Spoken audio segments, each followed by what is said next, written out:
Ang kwentong ito ay hango sa totoong buhay. Karanasan ito ni Ezekiel.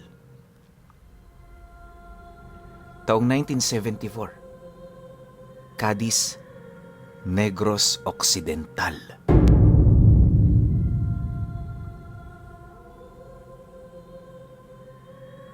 Hindi na bago para kay Ezekiel ang mga usapin ukol sa mga nilalang na hindi nakikita ng tao. Marami na siyang pinagdaan ng ganun, lalong-lalo na sa mga engkanto. Kung hindi nyo kasi naitatanong, albularyo itong si Ezekiel na nagmula noong tumungtong siya sa tamang gulang, sinalina na siya ng lolo niya ng mga karunungan.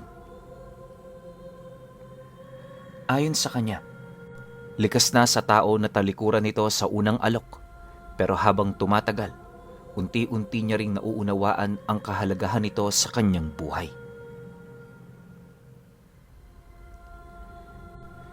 Hindi naman niya sinasabing dalubhasa siya sa larangang yon. Pero naniniwala siyang may sapat siyang karunungan para kalabanin ang malalakas na puwersa sa lugar nila. Hangad niya kasing ubusin ang mga ito, kaya sa abot ng kanyang makakaya, ginagawa niya ang lahat upang maisakatuparan ang minimithi niyang pangarap. Sa loob ng ilang dekadang nasa ganun siyang larangan, aminado siyang marami na siyang naging karanasan. Halos lahat na yata ng karamdaman na pwedeng ipukol ng mga nilalang na nasa panig ng kaliwa sa tao na subukan na niyang gamutin. May mga kabiguan man pero hindi ito gaanong karamihan. Kalimitan sa mga karamdamang hindi niya nagagamot ay yung mga sakit na nagmumula sa mga maharlikang engkanto at mga mangkukulam. Hindi kasi ito basta-bastang nalulunasan. Depende sa sakit at aral na ipinukol. Pero sa kabila ng lahat ng yon, marami pa ring aral ng mga mangkukulam ang nagagawa niyang malunasan. Minsan nga, dala ng kanyang galit, pinapatay niya ang mga ito. Awa naman ng Diyos na kaya niyang makaligtas sa ilang taong pakikipaglaban sa mga nilalang na yon. Itong mga panahong ito, nasa edad 50 anyos na itong si Ezekiel. Kasalukuyan pa rin siyang naninirahan sa Cadiz, kung saan karamihan sa mga nakakakilala sa kanya, purong mga matatanda. Sa edad din niyang yon, di pa niya nararanasang magkaroon ng kasintahan. Isa kasi ito sa mga bagay na pinakaayaw niya, gawa ng nababahala siya, baka yon ang gamitin ng mga kalaban niya na isa sa kanyang mga kahinaan. Aminado kasi siya noong marami siyang kalaban, kaya ang nais niyang mangyari, matalo ang mga ito na walang nadadamay. Sa totoo lang pinuno, gustong-gusto na noong mamatay ni Ezekiel sa kadahilan ng ang pakiramdam niya, parang nabubuhay na lamang siya upang makatulong. Doon na lang din umiikot ang kanyang pang-araw-araw, kaya sa paglipas ng panahon, medyo nabuburyong na rin siya. Ang mas ikinakatakot niya ay yung panahong babalutin siya ng matinding karamdaman, buhat sa katandaan. Iniisip niya kasing wala siyang masasandigan sa oras na siya naman ang nangangailangan. Gayunpaman, sa kabila ng ganoong pananaw sa buhay, nanatili pa rin siyang matatag.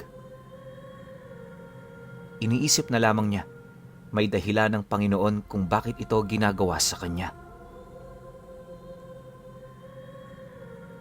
Isang hapon, habang nagdidikdik ng mga halamang gamot itong si Ezekiel, may dumating na isang lalaking may karga-kargang bata na halos nasa edad 14 anyos.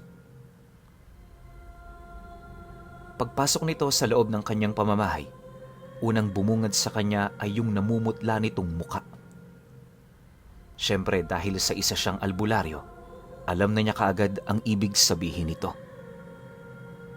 Paglapit naman niya rito, dali-dali naman niyang hinawakan ang noo nito, kung saan ora mismo niyang naramdaman ang malabangkay na lamig na katawan ng bata. Matapos naman niya itong mapansin, agad naman niya itong pinapasok habang nagwiwika sa lalaking kasama nito ng, "Kaano-ano mo to? Anak mo ba? Ano ba ang nangyari sa kanya?" "Hindi ko ho kamag-anak ang taong ito. Nakita ko lang siya sa daan. Nangihina na tapos humihingi ng tulong. Awang-awa ko sa kanya kaya sinubukan ko ho siyang dalhin sa inyo rito. Pakiusap ho, baka may maitulong kayo." Sagot naman nung lalaki. Dahil sa sinabi nito, hindi naman siya nag-atubiling tulungan ang batang yon. Pagkakuha niya rito, agad namang umalis ang nagdala. Gawa ng nagmamadali din yon dahil sa may nakabinbin pang utos ang mga magulang nito. Pagpasok naman niya sa loob, una naman niyang napansin ang mabilis na panghihina ng katawan nito. Marami na rin siyang gamot na ibinigay, ang kaso lang hindi ito gaanong tumatalab. Kung hindi pa siya noon pumatay ng 2 manok sa harapan nito, hindi bababa ang karamdamang iniinda ng bata. Makalipas pa ang ilang minuto, doon na nagsimulang magmulat ang mga mata nito na kanya namang ikinagulat. Kalimitan kasing nakikita niyang mata ng kanyang pasyente, kulay itim, pero sa estado ng batang yon, para itong asul na may halong kayumanggi. Akala nga niya noon, anak ng dayuhan ng bata, pero nang magsimula na silang mag-usap, doon niya napagtantong puro itong Pilipino. Kahit may mga detalye itong hindi gaanong nasagutan, naging masaya na lang din siya sa kadahilanang alam niyang may pag-asa pa itong mabuhay. Nararamdaman din niyang lumalaban ng bata, kaya ginawa naman niya ang kanyang parte sa pagtulong. Sa loob ng halos ilang oras niyang paggamot, nanatiling malabo pa rin sa kanya kung ano ang karamdaman nito. Pagpatak ng hating gabi, akmang papatulog na sana siya, doon niya napansin ang animoy pagliwanag ng mga ugat ng bata. Dala naman ang kanyang kuryosidad, agad naman niya itong ginising para tanungin. Pagtitigan naman nilang dalawa, bigla naman yung tumayo na parabang walang karamdaman. Dahil dito, agad naman siyang napaatras habang tinatanong yun ng, "Sino ka? Tao ka ba talaga?" Nang marinig naman ng bata ang kanyang sinabi, napangiti lang naman yon habang sumasagot sa kanya ng, "Hindi ako tao, Manong. Albularyo ka, di ba? Kaya alam mo kung ano ako." Dahil sa sinabi nito, doon na siya nagkaroon ng kutob na ang batang yon ay maaaring may dugo ng engkanto. Noong una nga, inakala niyang kalahati lang yung tao, pero nang mag-usap na sila, doon niya napag-alaman na puro pala yung engkanto. Nabanggit din ito na kaya yun nadatnan sa ganoong estado ay dahil sa pilit yung tumatakas sa kanilang mundo bago niya marating ang lugar na yon. Pagtatapat pa ng bata na, sa murang edad niya, di hamak na mas matanda pa siya kay Ezekiel. Matapos naman niyang marinig ang lahat ng yon, pinili naman niyang manatiling tahimik. Hindi kasi siya noon lubusang naniniwala, lalo pat yon ang unang beses na mag-usap silang dalawa. Sa halip na pagtuunan ng pansin ng mga sinasabi nito sa kanya, minabuti na lamang niyang lapatan yon ng lunas sa lalong madaling panahon. Pagkaraan pa ng ilang minutong pagpapainom niya rito ng langis na may halong gamot, unti-unti na ring bumalik sa normal ang kalagayan nito. Hindi naglaon, nagdesisyon na rin yung humiga dahil aminado itong nakakaramdam ng matinding pagod. Pagpahinga naman ng bata, bumalik na rin si Ezekiel sa kanyang silid. Hindi niya na yun binantayan pa, gawa ng bukod sa malakas na ito, nalaman na rin niya ang totoo. Ang nagsisilbing palaisipan lang sa kanya noong mga panahong yon ay ang tungkol sa dahilan nito kung bakit yun nalagay sa ganoong sitwasyon. Habang nakahiga siya, pilit naman siyang nag-iisip ng mga haka-haka. Unang beses kasi yung mangyari sa kanya, kaya hindi niya maiwasang mapaisip ukol sa kung ano ang totoong nangyari rito. Sa pagsapit naman ng sumunod na araw, naging maayos naman ang naging ganap sa kanyang bahay. 5:00 pa lamang ng umaga, may naghihintay na noon sa labas ng bahay niya para magpagamot. Akmang kakausapin na sana niya ito ukol sa kanyang pasyente, bahagya naman siya noong napatigil nang mapansin niya ang bata na wala na sa hinihigaan nito. Pagsilip naman niya noon sa kusina ng bahay niya, laking gulat na lamang niya nang masipat niya yung nagluluto ng makakain nila. Pagsilay naman ito sa kanya, napangiti lang naman ito habang nagwiwika ng, "Kumain na muna tayo bago ka magtrabaho. Kanina pang may naghihintay sa labas. Batid kong mga pasyente mo sila, kaya mag-umagahan ka na muna." Nang marinig naman niya ang sinabi nito, gulat na gulat talaga siya. Gawa ng kapag nagsasalita ang batang yon, pakiramdam niya isang matanda ang kaharap niya. Masyado na kasing malawak ang kaisipan nito ukol sa mga bagay-bagay, kaya talaga namang nakapagtataka yon para sa kanya. Matapos naman ang kanilang naging pag-uusap, pinili naman niyang sumunod sa nais nitong mangyari. Habang nakaharap sila noon sa hapagkainan, panay naman ang ginagawa niyang pagtatanong ukol sa lugar na pinanggalingan nito. Nang marinig naman yon ng bata, walang pag-aatubili naman itong inilahad sa kanya ang panganib na dala nito. Ayon sa bata na, kung hindi niya yun paaalisin sa lalong madaling panahon, mataas ang tsansang madamay siya sa mga maaaring mangyari. Pagtatapat pa nito na, maraming nilalang ang humahabol sa kanya, kabilang na ang isang angkan na kinakatakutan sa mundo nila. Yon ang isa sa pinaka-iniiwasan nito, kaya nagdesisyon yung pumunta sa mundo ng mga tao. Mariinding inilahad ng bata na, sa kanilang dimensyon, nahanay siya sa isang maharlikang pamilya. Makapangyarihan din ang angkan nila, pero nung nanghina yung tatay niya, doon na unti-unting nagkaroon ng gulo hanggang sa umabot na sa puntong ipinapapatay na siya para matigil na ang pagpatuloy ng kanilang dugo. Matapos naman yung marinig ni Ezekiel, seryoso naman niya itong tinanong ukol sa kinakatakutan nitong nilalang.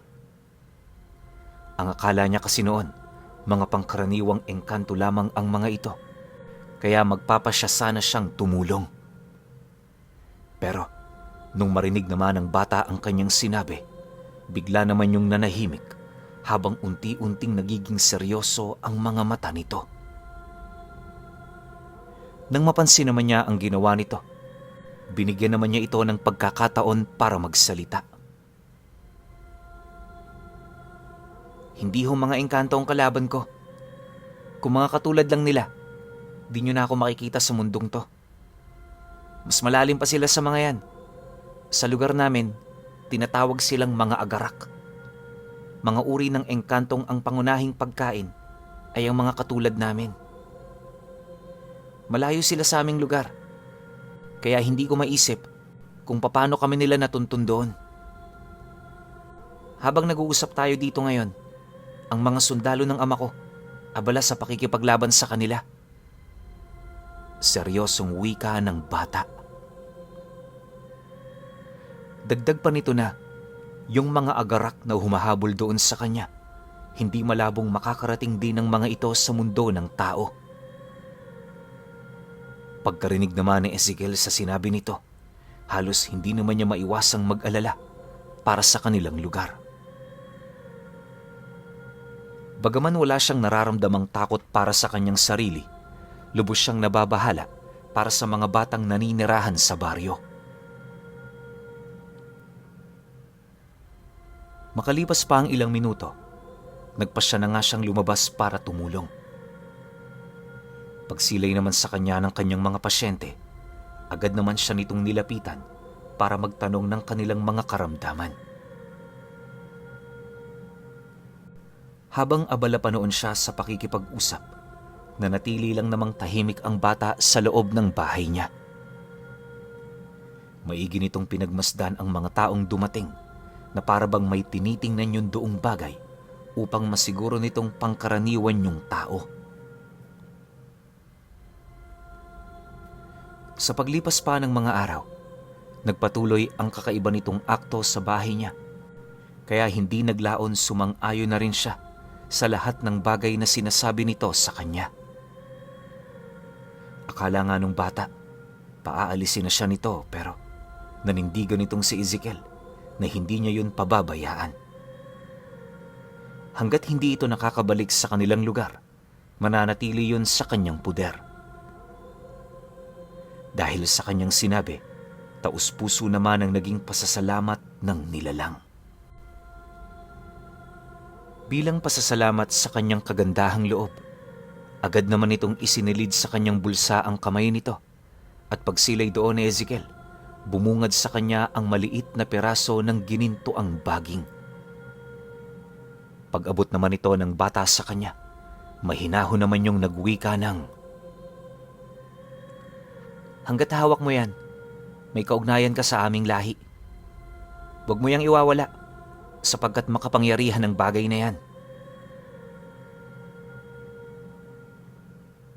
Nang marinig naman niya ang sinabi nito, dali-dali naman niyang itinago ang ugat na yon. Pagsuksok niya nito sa kanyang bulsa, ipinagpatuloy nila ang kanilang pag-uusap hanggang sa naibahagi na sa kanya ang natanggap nitong ulat ukol sa pagdating ng mga kalaban nila sa mundo ng mga tao. Pagtatapat pa ng bata sa kanya na sa lalong madaling panahon, kinakailangan nilang maghanda. Anumang oras kasi maaaring sumugod yon sa kanilang bahay para ito ay dakpin. Dahil sa sinabi nito, agad naman niyang inilabas ang lahat ng kanyang gamit. Hinasa niya ang mga dapat hasain at inilabas na niya ang lahat ng mga pangontrang makapagtataboy sa mga nilalang na nasa panig ng kaliwa. Matapos naman niyang maihanda ang mga bagay-bagay, agad naman silang lumabas para magmasid. Habang nakaupo sila sa gilid ng bahay niya, muli na namang nagbigay ng detalye ang bata ukol sa lugar kung saan ito naramdaman ang pag-ahon ng mga agarak. Ayon dito, nasa karatig bayan lang ang mga ito, kaya sa mga susunod na gabi, asahan na nilang darating ang mga nilalang. Mariinding inilahad ng bata, iwasan niyang masindak sa mga anyo nito dahil yon ang magiging mitya ng pagkamatay niya.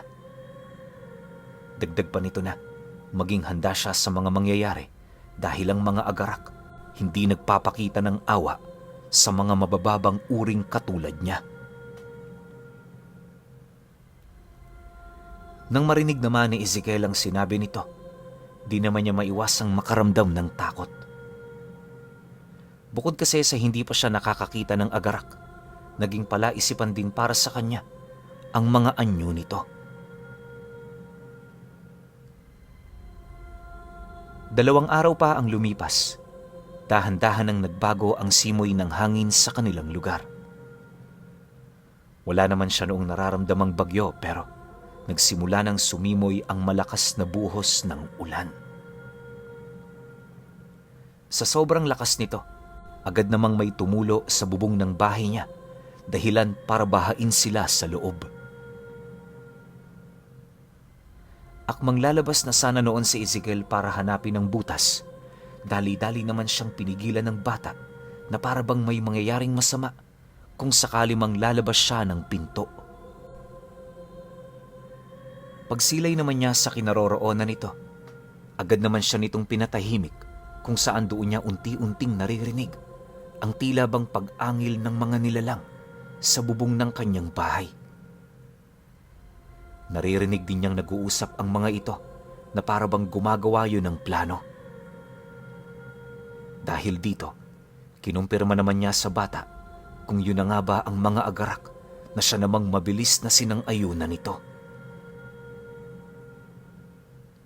Ayon sa batang yon, likas na sa mga nilalang na yon ang pagkontrol sa elemento ng bagyo.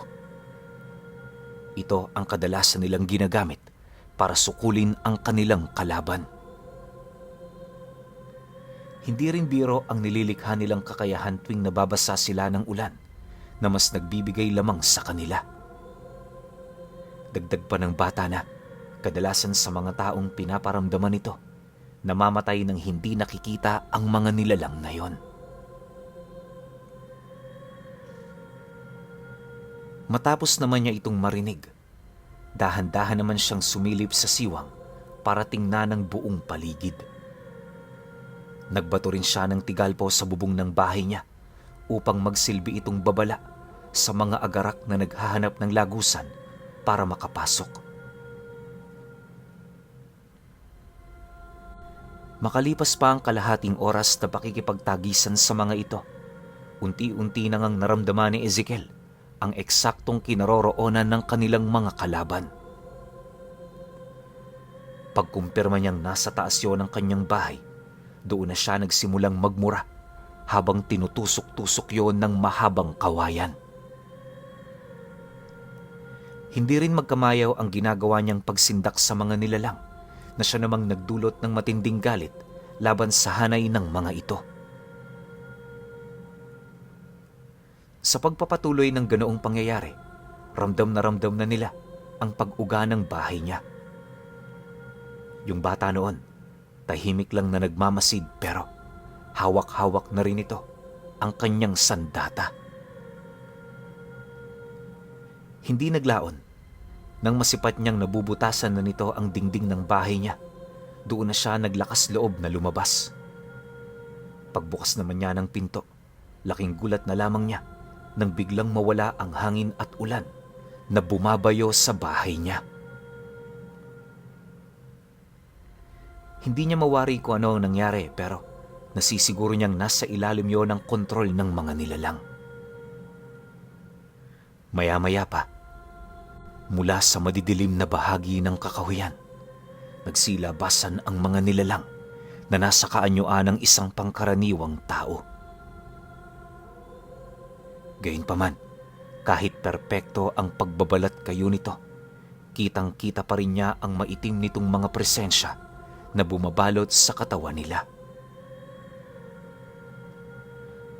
Pagharap naman ng isang lalaki sa kanya, nakangisi naman yung nagwika ng, "Ilabas mo ang aming hinahanap. Sa estado mo, kahit isa sa amin, hindi mo kakayanin. Handa ka bang mamatay para sa batang yon? Nagsasayang ka lang ng buhay. Pumanaw ka man, mananatili ka pa ring bigo. Simple lang ang aming hinahangad. Ibigay mo siya sa amin at mabubuhay ka ng matagal." Nang marinig naman niya ang sinabi nito, halos hindi naman siya makapagsalita, dala ng matinding takot. Ang mas ikinababahala pa noon ni Ezekiel ay nung makita niya itong dumukot ng isang mahabang sundang sa loob ng bibig nito. Hindi niya mawari kung papaano yon nagawa ng nilalang, pero nasisiguro niya maaaring isa lang yon sa mga mahikang kaya nitong gawin. Pagwasiwas naman ito ng lalaki sa hangin, buong puwersa naman siya nitong sinugod na siyang naging sanhi upang magbuno silang dalawa. Habang sinasalag ni Ezekiel ang mga pag-atake nito, mariin naman niyang inabisuhan ng bata na isarado ang pinto. Pagsilay naman niyang sinunod nito ang kanyang sinabi, bigla na lamang siyang natulala nang may tumagos na isang matalas na bagay sa kanyang bewang. Bumaunyo ng husto sa kanyang sistema, dahilan para panghinaan siya.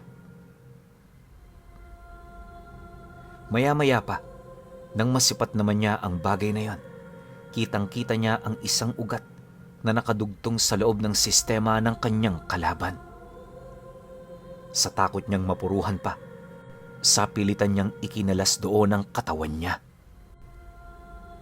Paglaho naman niya ng bahagya, kampante naman siyang hinayaan ng nilalang, gawa ng naniniwala ito na hinding-hindi na siya magtatagal. Subalit, kahit nasa ganun siyang kalagayan, buong puwersa niya pa ring itinindig ang kanyang sarili habang nagwiwika sa nilalang na yun ang, "Mapapatay niyo man ako, pero hinding-hindi niyo magagalaw ang batang ito."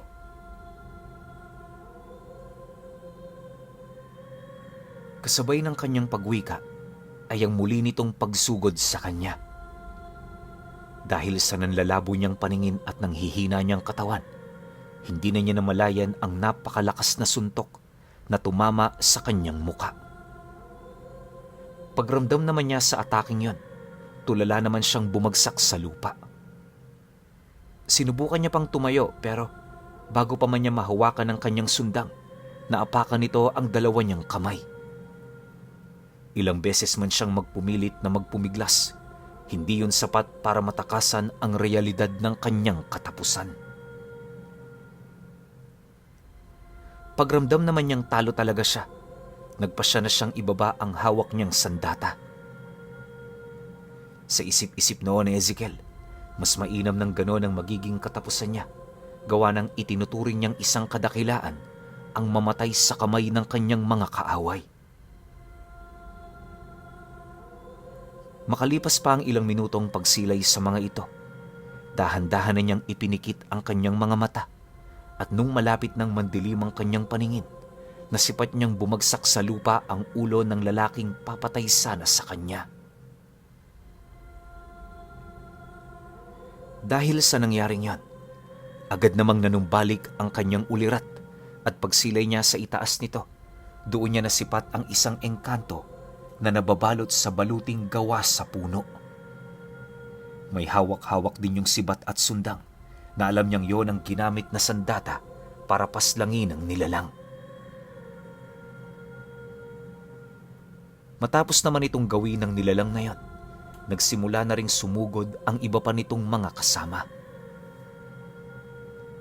Nanggaling yon sa iba't ibang sulok ng kakahuyang nasa labas ng bahay niya, kaya yung mga agarak na nagpupumilit pumaikot sa kanyang tahanan, biglang nasorpresa. Sa isang iglap, nabalot ng labanan ng buong paligid kung saan ito naman ang ginamit niya para makabalik sa loob ng bahay. Pagkatok naman niya sa pinto, agad naman niyang nakitang nakasilip ang bata, kaya agad din naman siya nitong napagbuksan. Nang makapasok na siya, nagpumilit naman siyang kumuha ng mga gamot para lunasan ang pinsalang natamo niya. Habang ginagamot niya ang kanyang sarili, nabanggit ng batang yon na ang kasalukuyang nakikipaglaban sa mga agarak ay kasapi ng mga mauhusay nilang mandirigma.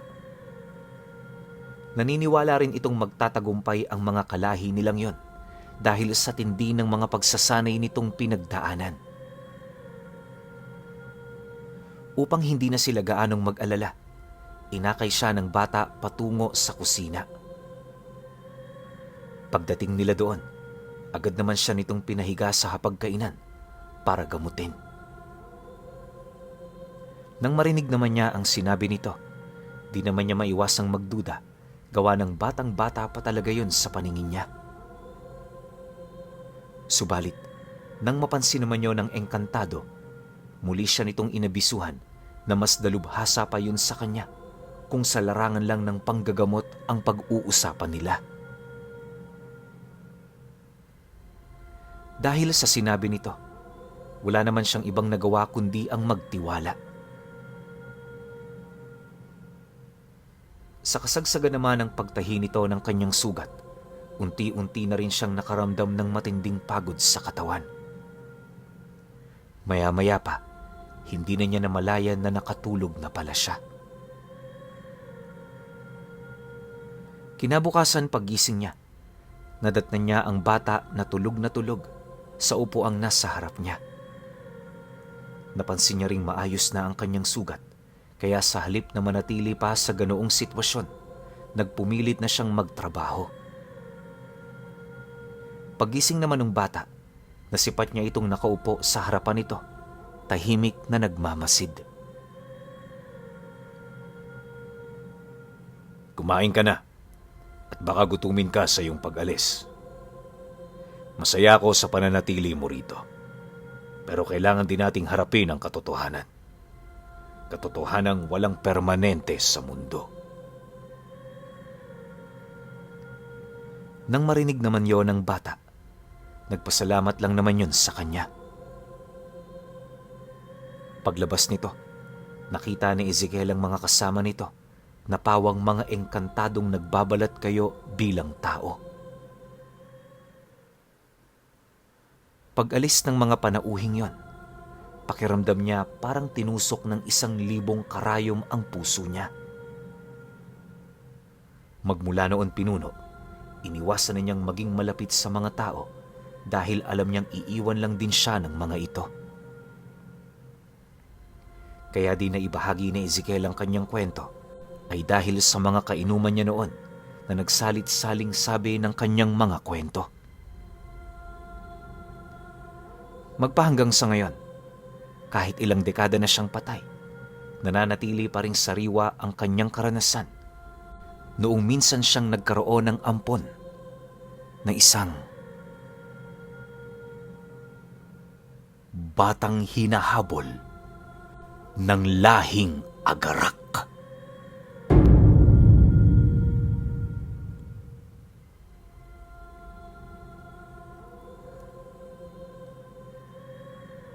Okay. Opinyon ko sa kwento.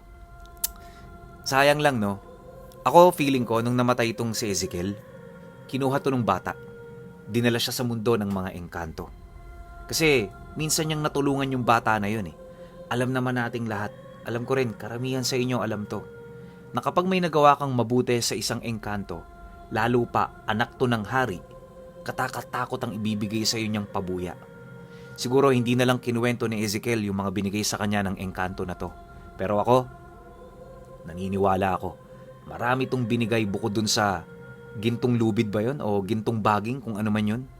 Basta alam ko meron pa sigurong ginto to na hindi na lang, yung totoong ginto yun nabebenta. Hindi na lang siguro nabanggit dito sa kwento natin. Pero yun nga, sayang lang no kasi hindi na ikwento ni Ezekiel kung ano pa yung mga naging kaganapan sa buhay niya pagkatapos niya iligtas yung batang engkanto na yon. Kasi alam ko marami yan, sobrang dami pa niyan. Hindi yan dyan nagtatapos. Pero halata naman sa kwento niya na pinutol niya na lang dun. Tapos, yun nga, sinabi na lang din niya na, or sinabi nung nag-send na napagpasapasahan na lang tong kwento na to. Pero ako, naniniwala ako si Ezekiel, patuloy itong nabubuhay sa mundo ng mga engkanto. Pero kayo, kung may opinyon kayo sa kwentong ito, comment nyo lang sa baba. Yun lang. Hanggang sa susunod na kwento. Salamat.